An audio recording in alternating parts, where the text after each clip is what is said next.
Hello everyone, welcome back to another new video. And in this video, I'm going to share with you some merchandising hacks. And if you follow these hacks, then I guarantee you that your merchandising lives will be more easier than before.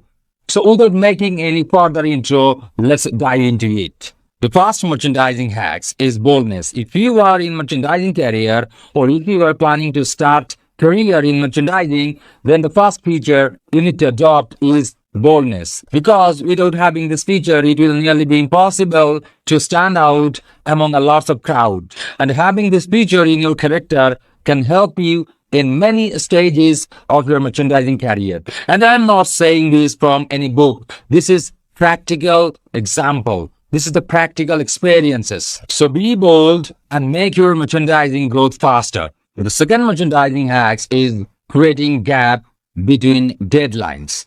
So whenever we are giving any deadline to buyer or to our any counterpart, then we need to create a gap between taking and giving deadline.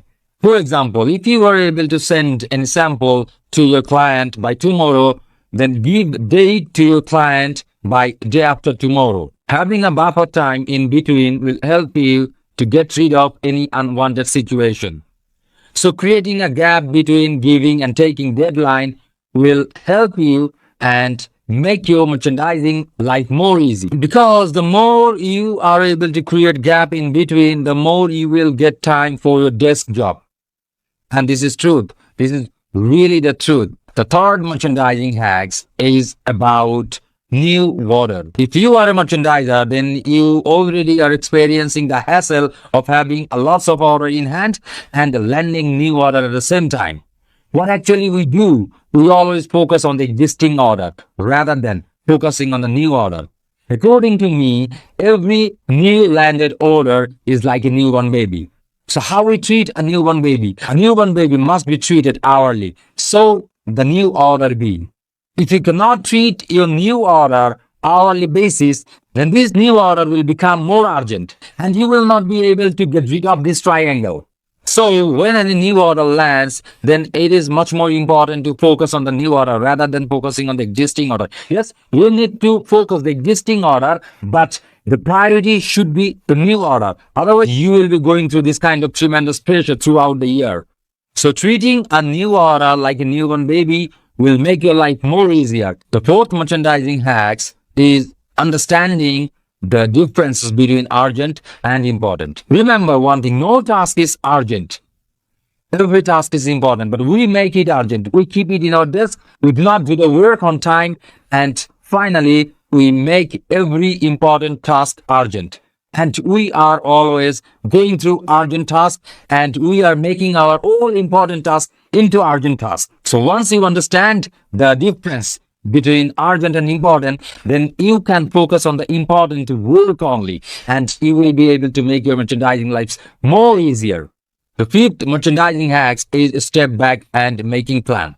Sometimes you will feel so much pressure. You will have a lot of work in your hand and you will not be able to make any plan. And in that moment, if you step back and take some time to make a plan, to make the priority list, then you will overcome your pressure. Most of we run after the task rather than making an improper plan. So whenever you are in a lot of pressure or you are having a lot of work in your hand, then step back, take some time, make a proper plan, organize your task, and do accordingly. And the sixth merchandising hacks is catching the failure before it is being failed. Let me make it more clear. Sometimes we follow up samples, we follow up production.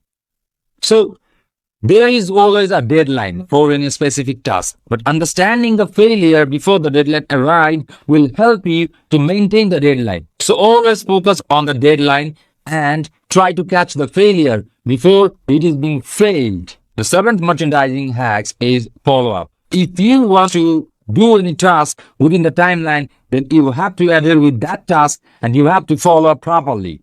Tracking your email properly will make your merchandising lives more easier. So at the morning, whenever we open our laptop and we are going through the mails, then we have to categorize the mail based on our priority. Some mail we need to reply immediately. There are some mails that we need to work on that day. And there are some mails that we need to work tomorrow. And there are some mails those need to work on day after tomorrow. And we find some mails in every day, those we can work in the next week. So when you open up your laptop and you go through your emails, then you need to categorize your email based on the priority. Then set your schedule accordingly and do the work based on the priority.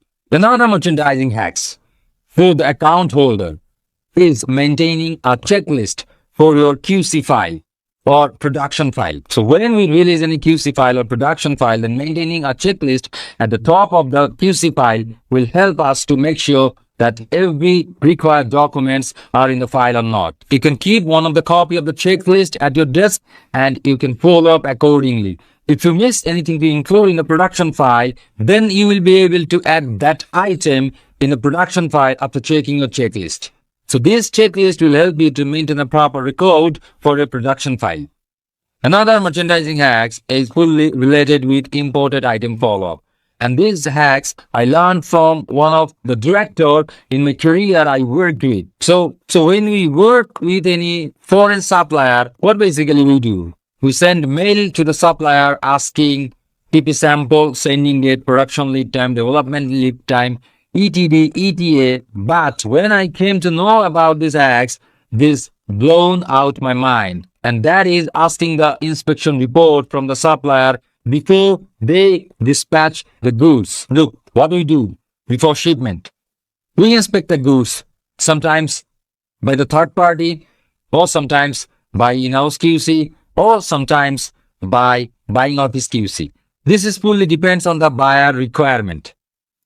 So we cannot dispatch the goods before we make the inspection. And when we are following up the imported fabric, we never ask the inspection report from the supplier. So this is the supplier's sole responsibility to share the inspection report before they ship the goods. So asking a proper inspection report will make your life easy, because once the goods or fabric in-house in our factory, then we check, we make inventory, we found lots of problem in the goods and we fail timeline. So having the inspection report beforehand will help you to make sure if the goods are proper or not. So for today, I'm done. And I guess if you follow these hacks in your day-to-day merchandising, then I guarantee you, your merchandising career will be faster than before. Thank you for today. See you in another video. Stay safe, stay good. Bye-bye.